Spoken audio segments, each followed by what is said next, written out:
네, 오늘은 메소포타미아와 이집트 문명 하겠습니다. 자, 책으로는 21페이지예요. 21쪽. 그리고 이제 노트 정리 같이 한번 해볼까요? 네, 오늘은 책을 먼저 좀 볼 생각이에요. 같이 한번 볼게요. 21페이지를 보시면 이전에 우리가 배웠던 시기는 크게 구석기, 그리고 그 다음은 뭐였죠? 신석기였죠. 그 다음 혹시 무슨 시대로 가는지 아십니까? 이게 이제 도구의 변화, 도구가 기준이었죠. 새로운 도구가 이제 청동이라는 청동으로 만든 도구를 쓰는 청동기 시기입니다. 우리가 이 청동기 시기에 이제 문명이 생긴다라고 하거든요. 그리고 이 청동기 시대부터는 국가가 형성이 됩니다. 도시국가, 도시가 이제 성립이 되고 정복 활동, 전쟁들을 하면서 이제 우리가 아는 이제 국가가 나오죠. 우리나라 최초의 국가는 뭐죠? 우리 민족의 최초의 국가. 그죠? 다 알죠, 여러분? 고조선이죠. 우리로 치면은 청동기에 등장했던 나라는 고조선입니다. 이 고조선 파트는 이제 역사 2권에서 배웁니다. 일단은 오늘 책을 한번 보죠.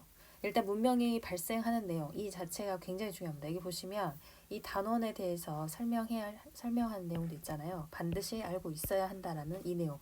이걸 공부를 하시면 되고 앞으로 공부하실 때도 시험을 대비하든 또는 다른 과목을 공부하시든 단원에서 반드시 알아라. 넌 이게 이 학습의 목표다 하는 걸 반드시 읽고 공부를 하셔야 돼요.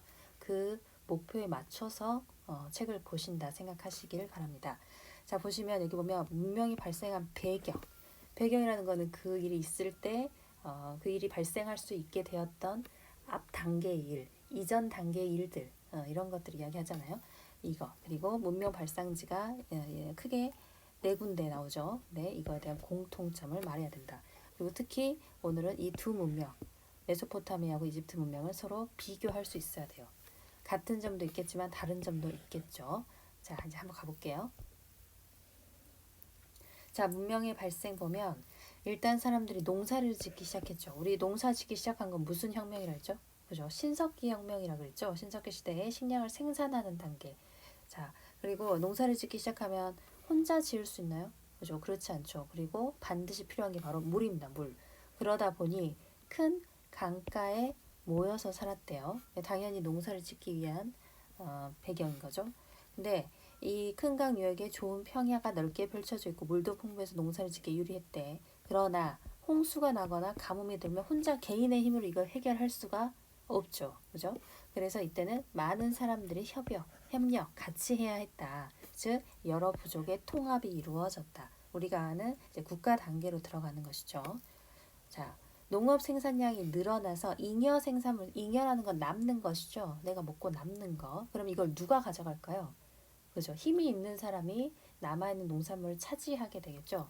즉 잉여 생산물이 생기고 이거에 따라서 빈부, 가난하고 부자의 차이가 생긴다. 이걸로 계급이 발생하게 됩니다. 너와 나의 차이, 그러니까 계단처럼 위에 있는 사람, 아래에 있는 사람 이렇게 나뉘게 된다는 거죠.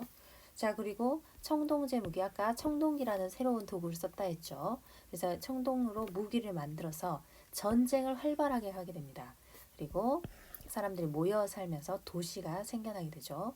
이렇게 다른 부족들을 합쳐서 하나의 도시로, 큰 도시로 이제 생기게 되는 거죠. 자, 이런 도시에서 지배 계급이 뭘 만들고 군사 조직을 만들고 왕궁이나 신전, 성곽 같은, 즉 우리가 소위 말하는 국가 조직을 정비하는 군사 조직 만들고 뭐 이런 거 세우는 거는 혼자 할 수가 있는 게 아니죠. 그래서 백성들을 동원하는 일이기 때문에 국가 조직이 정비가 되죠. 그래서 우리가 도시 국가로 발전했다 이렇게 얘기합니다. 도시 국가의 지배자는 이제 그냥 국가가 아니고 왜 도시 국가냐 이럴 수 있잖아요. 도시 같은 경우 우리가 아는 이 광주, 뭐 부산 이렇게 하나의 도시죠.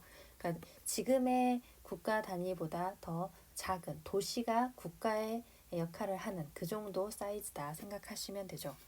자, 도시국가의 지배자는 여러 제사나 세금 같은 여러 제도를 만들었고, 그죠? 신의 대리자로서 이게 이제 지금하고 좀 차이죠.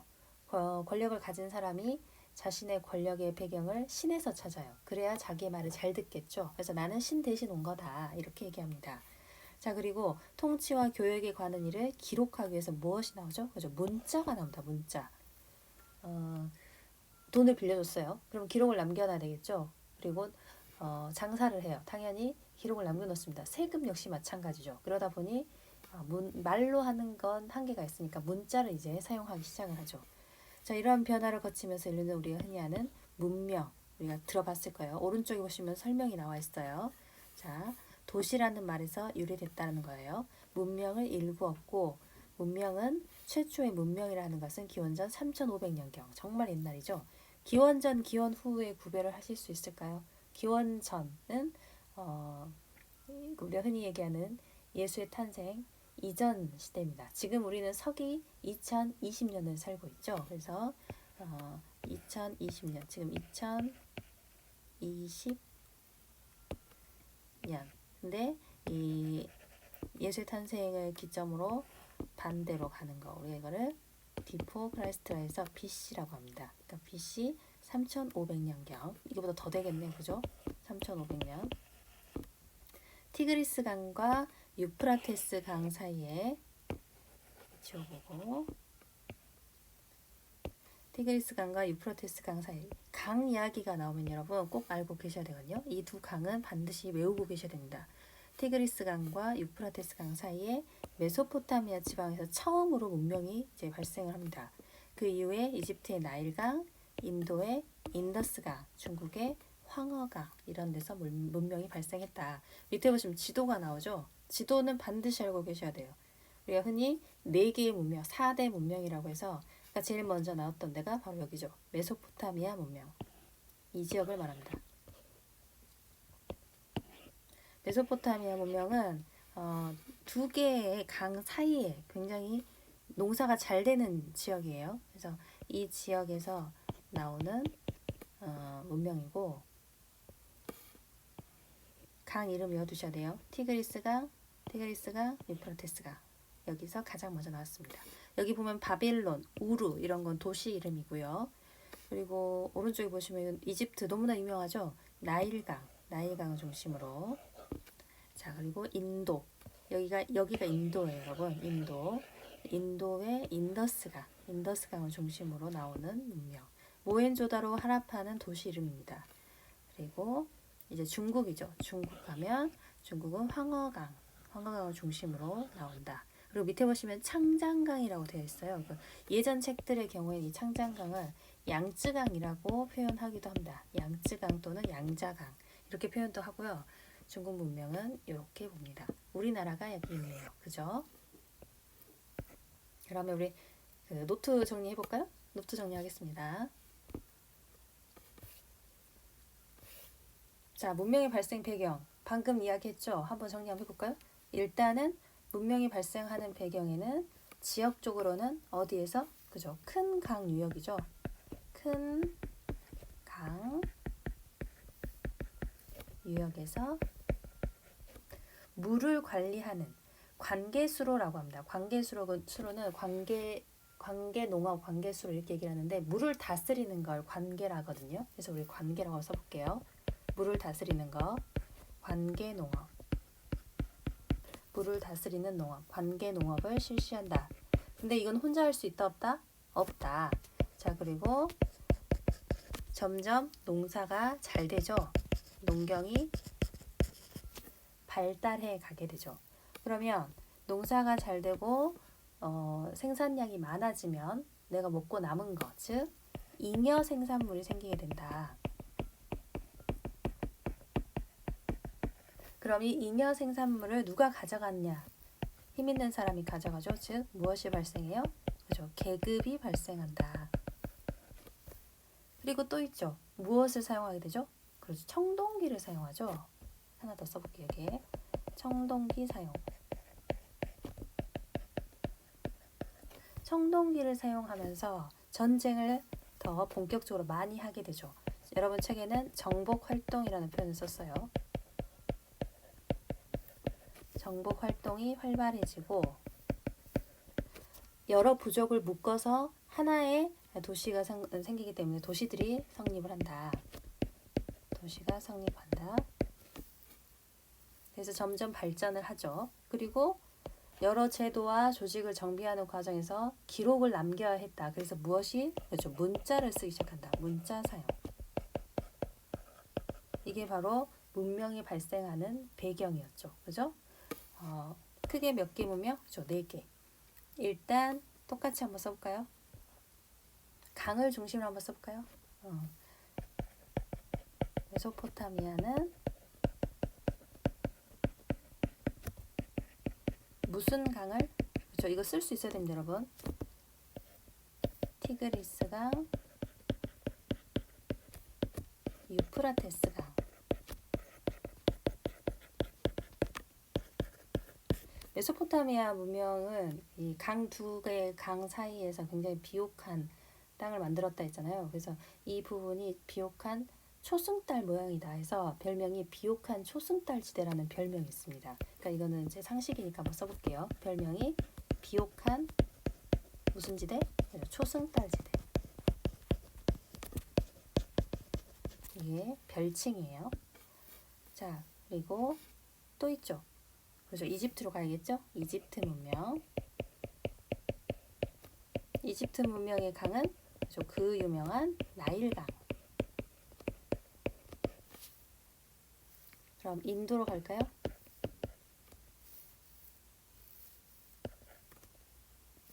인도 문명. 인더스강. 중국 문명. 황허강 또는 황흐어강, 뭐 황하강 다 이렇게 다양하겠습니다. 황허강 해서 크게 4개의 4대 문명 이렇게 이야기하죠. 다 정리하고 있죠, 여러분? 다 아셔야 됩니다. 이 부분은 굉장히 중요한 부분이에요. 여기. 자, 넘어가겠습니다. 넘어가면 지도. 책에서 보셨죠? 21페이지에 있는 지도 그대로인데 반드시 알고 계셔야 되는 거. 그죠? 넘어갈게요. 자, 메소포타미아 문명으로 본격적으로 한번 들어가 볼까요? 자, 메소포타미아 문명은 사람, 인물, 민족이라고 하죠. 이 민족들을 좀 아셔야 되는데, 여기 한번 써볼게요. 수메르인. 좀 크네.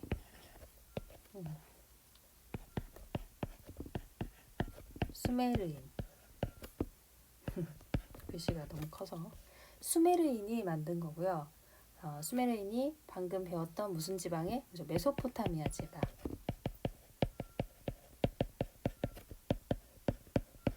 수메르인이 메소포타미아 지방의 도시국가를 건설했다. 그래서 이 사람들 누가 만들었냐? 메소포타미아 문명 만든 민족이 누구냐? 이렇게도 많이 물어보거든요. 그러니까 수메르인 중요합니다. 자, 지형의 특징이 정말 중요하고 여기서는 별표를 좀 하셔야 돼요. 이 지형의 특징 한번 써볼게요.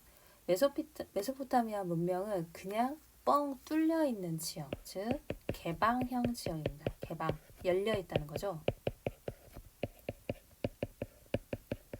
개방형 지형이다. 근데 심지어 농사가 잘 된다. 그러면 이 말은 다른 사람들이 봤을 때도 그 땅이 좋아 보인다는 거죠. 그래서 너무 전쟁을 많이 하게 됩니다. 너무 많은 사람들이 그 땅을 탐내기 때문에 침략을 해온다는 거죠. 그래서 개방형 지형으로 인해서 뭘 많이 하게 된다고? 그죠? 다른 민족, 이민족. 민족이 다르다. 다른 민족의 침입을 받게 됩니다. 그러니까 전쟁을 엄청 많이 한다는 거죠. 전쟁을 많이 합니다. 자, 그래서 보시면 이들의 정치의 특징부터 한번 쭉 가볼게요. 문명의 가장 공통적인 특징 중에 하나였죠. 왕이, 권력자가 권력을 행사하는 데 있어서 자기가 누구 대신 왔다? 그죠? 왕이 신의 이야기를 자꾸 하죠. 왕은 신 대신 왔어요. 신의 대리인, 대신 온 사람. 그리고 신전이죠. 지구라트라는 신전을 건축합니다. 지구라트 여러분 책에 22페이지에 있거든요. 이따 한번 볼게요. 지구라트는 신전입니다. 신전. 지구라트. 그리고 종교. 전쟁을 하도 많이 하다 보니까 오늘 저녁에 전쟁이 날 수도 있어요. 지금 이 밤이 편안하게 넘어가지 않을 수 있는 거죠. 그래서 멀리 생각할 여유가 없습니다. 다음 내년에도 내가 살아있다는 보장이 있어야 그 내년에 대한 계획을 세우고 10년 뒤에도 내가 살아있을 거라는 이제 보장이 있어야 10년 뒤 계획도 세우고 뭐 내가 죽고 나서 어떻게 될까 이런 생각할 여유가 생기겠죠. 그런데 당장 죽을 수도 있고 당장 내일 아침에 없을 수도 있기 때문에 지금 당장 현재의 생활, 현재의 삶에 굉장히 중요함을 표현하거든요. 그래서 종교에도 보시면 현재 써볼게요.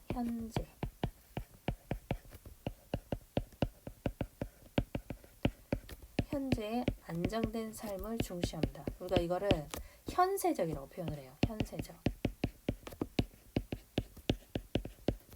현재 세상이 중요하다 이거죠.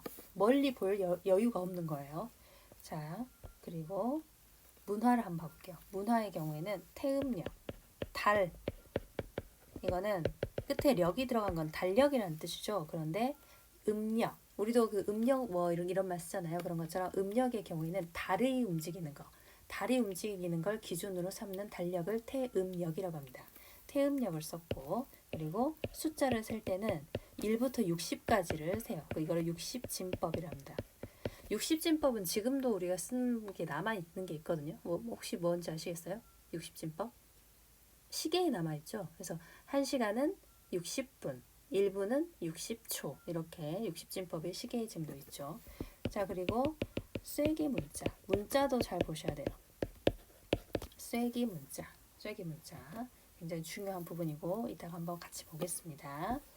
자, 쭉 가볼게요. 바빌로니아 왕국은 이 메소포타미아 지역에서 나온 굉장히 잘 나갔던, 굉장히 번영했던 왕국이거든요.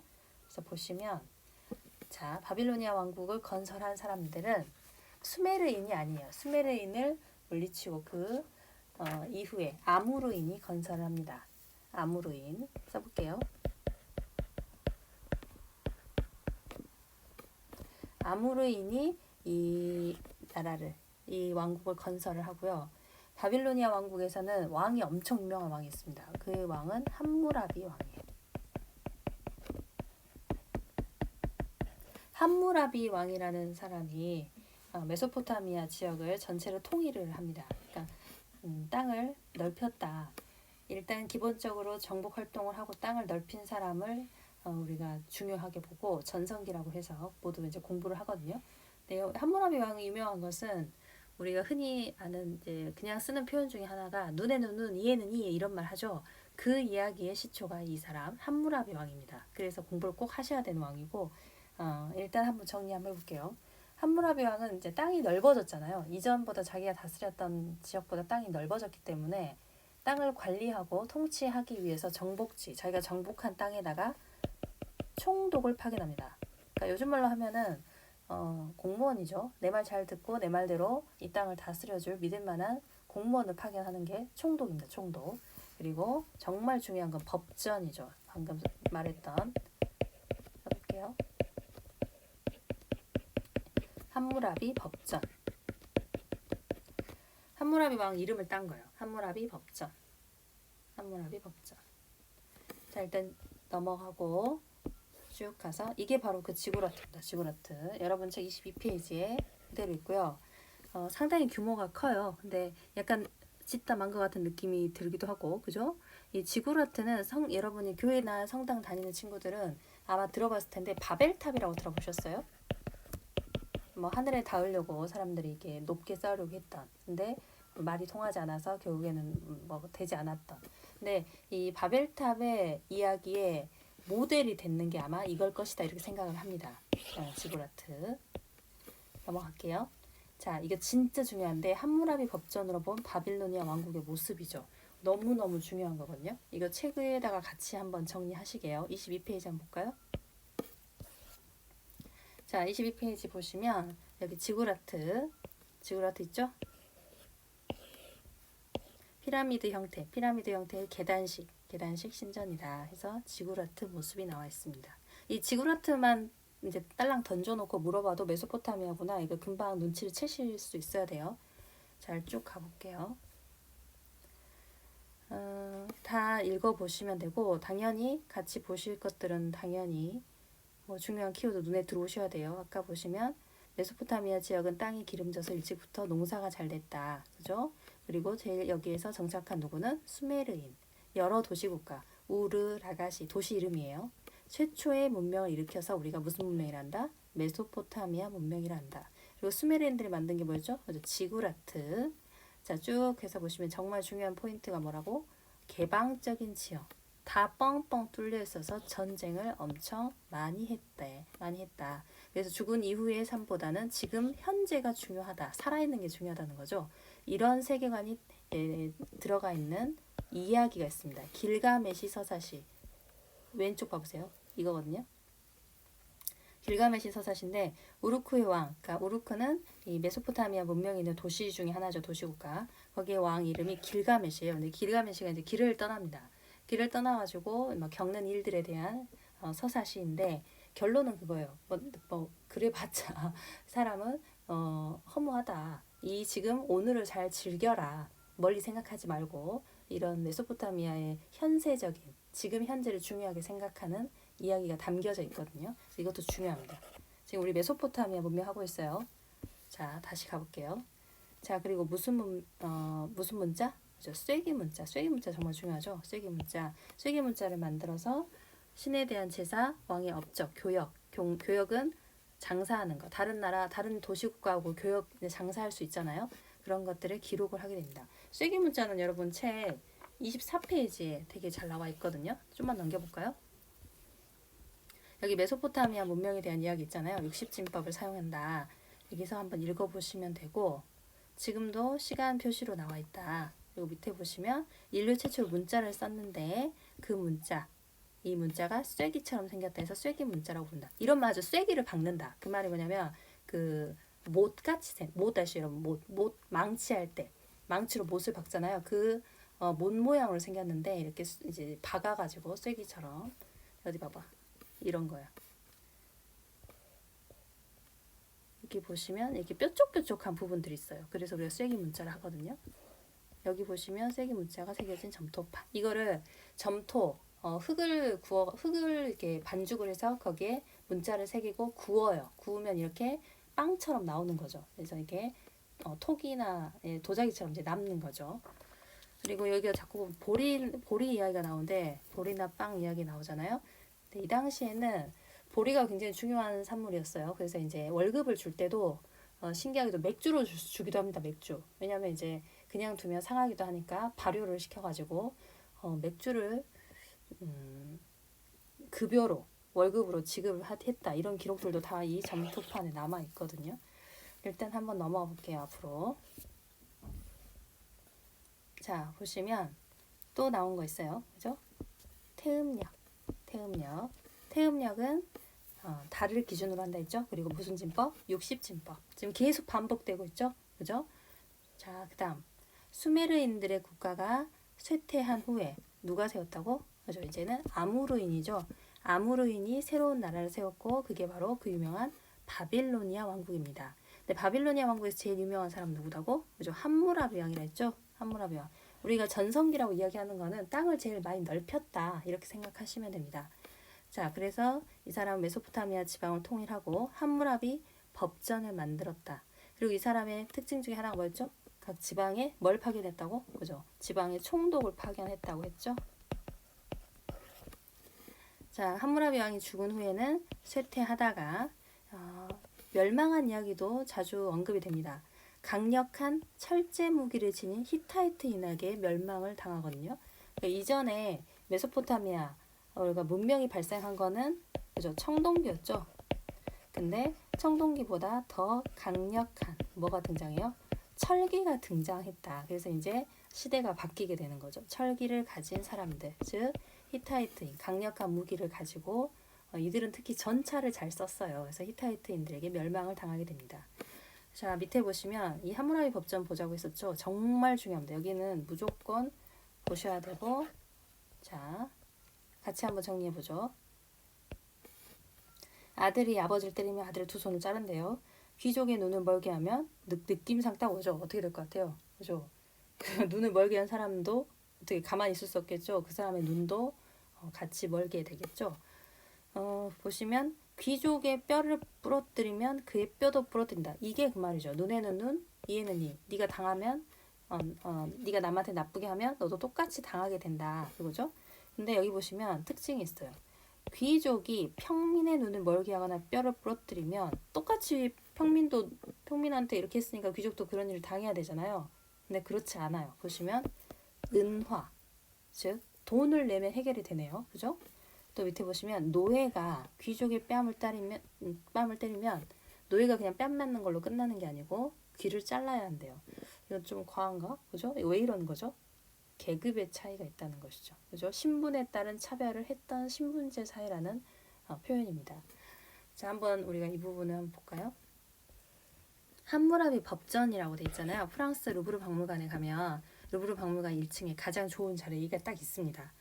보시면 쐐기 문자, 이렇게 쐐기 모양을 쐐기를 박은 것 같은 이런 문자들이 남아 있거든요. 근데 함무라비 왕이 왕권의 상징을 받는 이런 모습하고 이 밑에 보면 상당히 자세하게 법령들이 있어요. 뭐 물건을 사고 파는 거, 뭐 여러 가지 뭐 법을 형벌 나쁜 일 했을 때 어떻게 혼나고 이런 것들이 되게 자세하게 설명이 되어 있거든요. 이게 지금도 남아 있습니다. 그러면 한번 정리해 볼게요. 여기에 들어갈 거, 기억에 들어갈 거 뭐라고 쓰면 될까요? 그죠? 눈을 멀게 한 사람의 눈도 똑같이 멀게 하는 거죠. 눈의 눈은 얘는 이. 딱 이거죠. 눈을 멀게 한 사람도 눈을 멀게 한다. 책에 쓰고 있죠? 지금 책에 쓰고 있어야 돼요. 자, 넘어갈게요. 바빌로니아 왕국에 어떤 신분이 있었는지 법전을 찾아볼까요? 저 아까 나왔던 거 보시면 일단은 뭐가 있습니까? 그죠? 귀족이 있죠. 일단은 귀족이 있고 또 그죠? 평민이 있죠. 그죠? 그리고 또 노예가 있죠. 세 개가 등장했네요. 귀족, 평민, 노예. 한번 써볼까요? 귀족, 평민, 그리고 노예. 그래서 우리가 이 나라는 신분제 사회구나. 신분에 따라 다르게 살고 차별하고 그렇게 살았구나. 이걸 알 수가 있습니다. 오늘 이거 함무라비 법전 정말 중요하거든요. 반드시 하셔야 돼요. 한번 넘어가 볼게요. 함무라비 법전에서 알 수 있는 바빌로니아 왕국의 사회 모습. 일단 방금 말했죠. 형벌도 신분에 따라 다르게 적용이 되고 노예를 부렸다. 즉 계급이 있는 무슨 사회? 그죠? 신분제 사회. 자, 그리고 아까 돈을 낸다 했죠? 은화를 뭐 어째라 그죠? 화폐를 썼습니다. 화폐 경제 사회, 화폐 사용하는 사회. 화폐를 썼다. 돈을 썼다. 그리고 여기서 자세히 보시면 네가 가지고 있는 그리고 이 원문에 보면 갚는다라는 표현이 있거든요. 갚아요. 갚는다는 거는 네 거 내 거 구별이 있다는 거죠. 즉 사유재산. 사유재산을 인정한다. 사유재산은 사사로울. 이거 내 사생활이야. 이거 나를 표현할 때 사를 쓰거든요. 유는 가지고 있다는 뜻이죠. 내가 가지고 있는 재산. 사유재산을 인정해주고 있습니다. 넘어가 볼게요. 지금까지 한 거 무슨 문명이죠? 메소포타미아 문명이죠? 넘어가 볼게요. 자, 이집트. 항상 메소포타미아하고 이집트하고 비교하는 문제는 단골입니다. 단골. 너무너무 자주 나오거든요. 꼭 보셔야 돼요. 특히 메소포타미아하고 비교. 자, 여러 도시들을 통합한 통일 왕국이 성립이 됐고 메소포타미아보다 좀 늦죠. 한 500년 늦게 등장을 했습니다. 자, 여기서 제일 중요한 게 지형이에요. 지형. 아까 메소포타미아는 어떤 지형이었죠? 그죠? 다 뻥 뚫린 개방형 지형이었죠. 개방적. 저기라고 쓸게요. 개방적 지형. 그래서 뭘 많이 했다고? 전쟁을 많이 했다고요. 그래서 지금 현재가 중요하다 했죠. 근데 이집트는 그렇지가 않아요. 여러분 다 알다시피 바다 끼고 있죠. 사막을 끼고 있죠. 아예 그냥 꽉 막혀 있습니다. 이거를 우리가 어려운 말로 폐쇄적이다. 꽉 막혀 있다. 산과 사막 이런 걸로 꽉 막혀 있는 폐쇄적 지형이기 때문에 나일강 주변 정말 농사 잘 됩니다. 하지만 누가 쳐들어오는 것도 만만찮아요. 쳐들어오기 쉽지 않죠. 바다 건너 사막 건너 이 전쟁하러 오는 게 쉽지 않기 때문에 오랫동안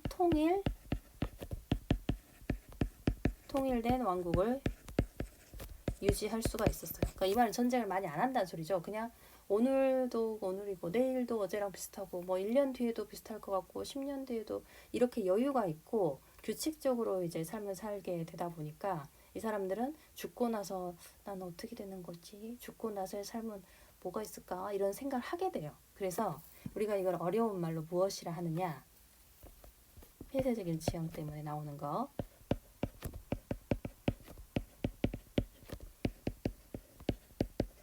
이런 표현 씁니다. 내세적 종교관. 이거 중요한 표현이에요. 아이고 죄송합니다. 어디 갔어? 내세적 종교관. 내세적이라는 거는 한자어로 올래, 앞으로 오다, 앞으로 올 세상, 아직 안 왔어요. 즉 죽고 나서 오는 세상을 말하죠. 앞으로 올 세상에 대해서 관심을 갖습니다.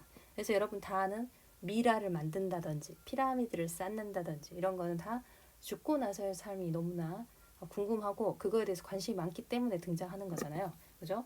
자, 한번 적어볼게요. 정치. 일단 여기서 알아야 되는 단어는 뭐냐? 파라오죠. 파라오. 파라오는 신의 아들이죠. 그래서 신에 대한 신을 대신해서 정치를 하는 거죠. 절대적인 왕권입니다. 파라오가 절대적 왕권을 행사는 그 왕권을 가지고 있다. 왕권으로 나라를 다스린다 이런 뜻이죠. 파라오가 절대적인 왕권을 행사한다. 왕의 권한. 자, 그리고 아까 무슨 적? 내세적. 이거 진짜 중요합니다. 내세적. 별표. 내세적 종교관이 발달을 해줘. 덕분에 뭐가 나온다? 그죠? 피라미드. 그죠? 피라미드. 뭐 미라. 하나 더 써볼까요? 사자의 서. 여러분 책에도 나오거든요. 사자의 서. 일단 서는 편지, 글 할 때 그 서입니다. 그러니까 글을 썼는데 사자는 우리가 아는 그 호랑이 사자 그거 아니고 죽은 사람이에요.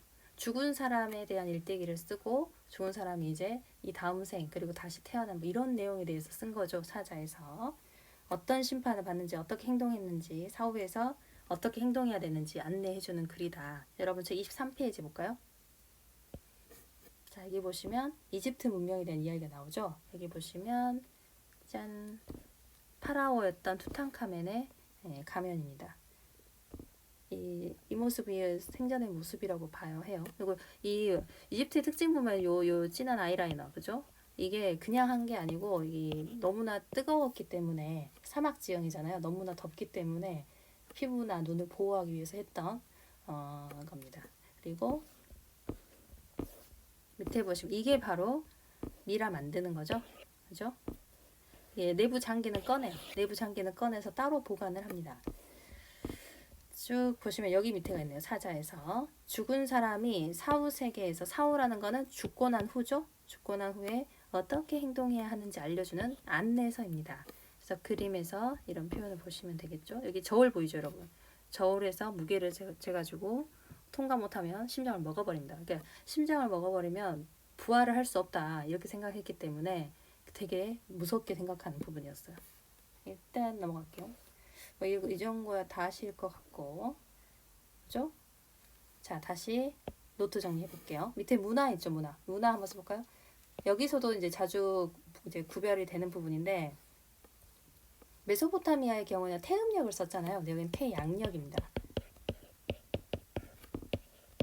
해를 기준으로 하는 달력을 썼고, 메소포타미아의 경우는 60진법을 썼죠. 근데 여기는 10진법입니다. 10가지 쓰는 거, 1부터 10까지 쓰는 거 있잖아요. 그리고 문자는 상형 문자. 상형 문자는 책에 또 있어요. 책 한번 볼까요? 24페이지 볼까요? 하나 넘겨보세요. 이집트 문명. 여기 보시면 이집트 문명에서 설명을 같이 한번 쭉 보면서 얘기할게요. 원의 넓이를 구하다. 그죠? 오, 갑자기 수학 시간이 됐네요. 보세요. 이집트는 무슨 강이 중요하다 했죠? 그죠? 나일강. 근데 나일강은 우리가 홍수 났다는 표현을 잘 쓰지 않고 무슨 표현을 쓰냐면 나일강의 범람이라는 거는 넘쳤다 이런 뜻이거든요. 그래서 나일강의 범람이라는 표현을 자주 쓰는데 이 일정한 시기가 되면 나일강의 수위, 그러니까 물의 높이가 올라갑니다. 물의 높이가 올라갔다가 갑자기 또 물의 높이가 시간이 지나면 일정한 시간이 지나면 또 내려가요. 그래서 이전의 땅으로 돌아가는데 일단 사람들이 이렇게 땅을 막 나눠놨을 거 아니에요. 이전에. 그래서 서로 땅을 나눠놓고 이건 니꺼, 이건 여기 누가 짓고 누가 농사짓고 이렇게 해놨어요. 그런데 갑자기 여기를 그 나일강이 범람을 하면서 수위가 올라가면서 여기가 다 물로 가득 차버립니다. 그래서 한마디로 물이 다 빠지고 난 다음에는 기존에 구획 땅을 나눠놨던 게 다 사라져 버린 거예요. 그럼 어떻게 해야 되겠어요? 다시 해야겠죠. 그 말은 뭐냐면 다시 땅을 측정을 해서 땅을 또 나눠야 된다는 소리입니다. 그래서 보시면 나일강은 주기적으로 흘러넘쳤는데 주기적으로 범람을 했다고요. 그때마다 땅의 경계가 다 허물어졌대요. 그래서 다시 측량을 해라. 그래서 땅의 넓이를 정확하게 계산할 수 있었다는 거죠. 자, 파피루스는 아시죠, 여러분? 파피루스 나일강 강가에 있던 갈대를 짓이겨서 썼던 일종의 초창기의 종이의 형태인데, 종이는 아니고 종이의 형태인데, 우리가 아는 영어로 페이퍼죠. 영어로 종이가 페이퍼의 어원이 되는 게 파피루스입니다. 페이퍼가 시작되는 게 파피루스에서 나왔어요. 자, 그리고 문자 볼게요. 상형 문자. 형태를 본뜬 거예요. 이 상은 뭐냐면 형상할 때 상입니다. 그래서 이 형태, 사물의 모양을 본뜬 것. 근데 너무 많아요. 사물의 수가 너무 많아져서 이제 표현할 수 없는 사랑이나 행복 어떻게 표현할 거예요? 그래서 시간이 지나면서 소리를 내는 기호로 변하게 됩니다. 쭉 보시면 이렇게 돼요. 이 A, B, C, D에 맞춰서 여러분의 이름도 이대로 똑같이 쓸 수가 있거든요. 그죠? 자, 상형 문자. 그리고 다시 한번 정리해 볼게요. 여기 되게 중요합니다. 메소포타미아하고 이집트하고 비교할 수 있어야 됩니다. 넘어갈게요. 이거 보셨고. 자, 페니키하고 헤브라이가 나오는데 페니키하고 헤브라이는 그냥 간단히 중요한 것만 할게요. 페니키아의 경우는 지중해 동부의 국가를 세우고 곳곳에 식민지를 건설했다. 일단 써볼게요. 식민지가 뭔지 아시죠, 여러분? 그리고 페니키아 사람들은 바닷가 근처를 이렇게 배를 타고 다니면서 장사를 많이 합니다. 그러니까 장사를 많이 할 경우에는 거래하는 내용이나 뭐 물건이 오가거나 돈이 오가거나 하는 거를 다 기록을 남겨놔야 되죠. 그래서 나온 게 뭐냐? 정말 중요한 표음 문자.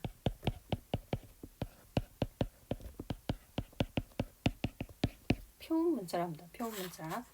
표음 문자는 음을 표현하는 문자. 그래서 소리 나는 이 소리에 대해서 더 예민하게 반응해서 소리를 어떻게 표현할까 고민하는 문자라는 거겠죠.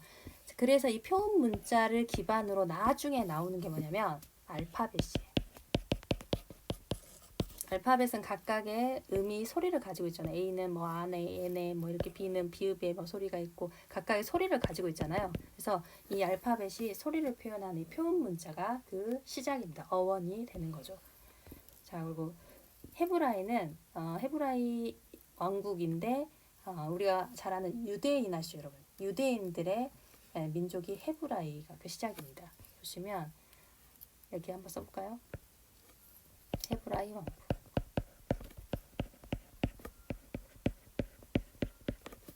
자, 여기서 중요한 거는 종교입니다. 유일신. 상당히 그 당시에는 대부분의 민족과 나라들이 여러 신을 모셨거든요. 다신교. 그러니까 여러 신이 많고 뭐 믿는 게 엄청 다양해요. 그런데 특이하게 여기는 딱 하나, 유일신 하나님만을 믿는 무슨 교? 유대교. 유대인들의 종교라고 해서 유대교라고 합니다. 그래서 유대교의 경우에는 성경으로 따지면 이제 성경을 아는 친구들은 구약과 신약이 있잖아요. 구약에 해당하는 내용입니다. 그래서 나중에 우리가 아는 크리스트교, 뭐 예수님 나오는 거 있잖아요, 그죠? 크리스트교 그리고 이슬람교 나중에 또 배워요. 이슬람교는 누굴 믿죠? 알라신을 믿죠, 알라신. 그래서 여기에 영향을 주거든요. 이거 나중에 크리스트교와 이슬람교 나올 때 다시 또 얘기를 할게요. 근데 이 유대교는 이 영향을 줬다 이 자체에 굉장히 크게 중요도가 있습니다. 잘 보셔야 돼요. 유일신. 자, 볼까요? 확인해 봅시다. 농업 생산량이 늘어나고 남는 잉여 생산물이 생기고 빈부의 차가 생기면서 무엇이 발생했죠? 그렇죠. 너와 나와 다른 층, 그죠? 계급이 발생합니다. 계급. 자, 바빌로니아 왕국의 함무라비 왕 너무 중요하다 했죠? 지금 이거 메소포타미아 이야기잖아요, 그죠? 무슨 법전을 만들어서 통치했어요? 그죠? 함무라비 법전. 함무라비 왕이니까 함무라비 법전이죠. 대부분 이름을 많이 땁니다. 자, 그래서 한번 보세요. 이집트인들이 쐐기 문자인가요? 아니죠. 수메르인들이 상형 문자인가요? 아니죠. 바뀌었죠. 이거하고 바뀌었죠 지금. 그죠? 수메르인들은 메소포타미아니까 쐐기 문자고 이집트가 상형 문자죠. X. 피니키아 문자는 그리스 문자 영향을 줘 오늘날 알파벳의 기원이 되었다. 아까 맞다고 했죠? 동그라미. 피니키아. 자, 일단 책을 한번 볼까요?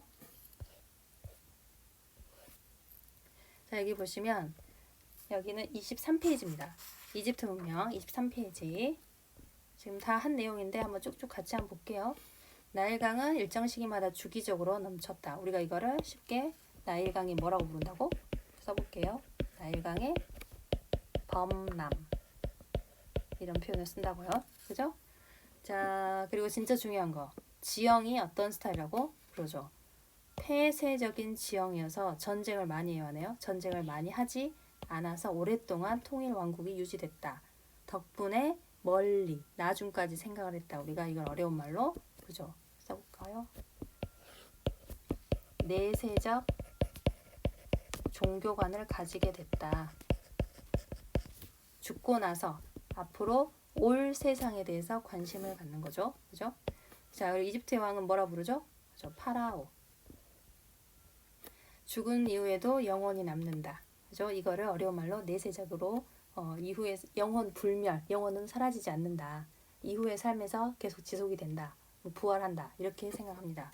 미이라, 피라미드, 사자에서 그리고 종이처럼 생각하는 거 뭐 파피루스, 종이의 어원이 된다 했죠? 파피루스.